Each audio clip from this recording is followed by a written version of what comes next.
Dudu ino ya gicunje kia bunge kuma ikamba-ini o hamwe na ikaria icigo cia ubunge cia Kangundo na Matungulu icokaniriirie kurunga cia mucii makirongoreria utongoria wa bururi kuma mwaka wa 2022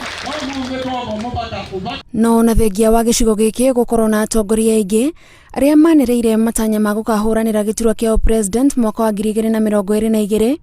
Ndumiriri ciao cierekeirio kuri mutongoria wa Wiper Kalonzo Musyoka uria marenda marute heho-ini ya uteti. Our opinion as Kamba leaders is that the route to presidency for our community is through Ruto.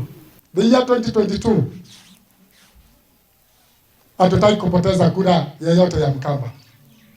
Tunataka Mkamba apige kura kwa yule atakuwa president, rais wa Kenya, so that when the president is winning, akona kura ya Mkamba ndani yake. Atongoria aya maugite mutugo wa atongoria ikamba-ini wa kumba ngwataniro na atongoria kuma icigo ingi gutire kwa maguna na maga gubanga ndama ciao wega ihinda-ini riri marona kura ciao ikiurira o uguo. This combination of four leaders who lost to Uhuru and Kenyatta are already divided, and there is no way that a divided team that lost when they were united are going to win against a solid bloc. Now we cannot every time as a Kamba community be forming a coalition to go to opposition. We must form a coalition before election to be the government.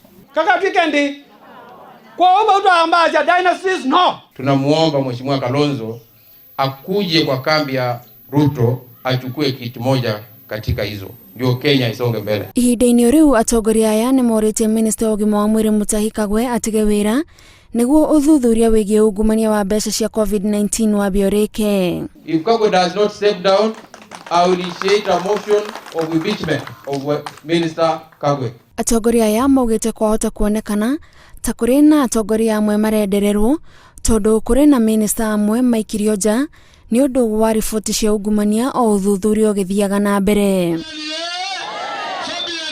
Ngiribotera Inooro TV, njĩtagwo Gathoni Wanjihia.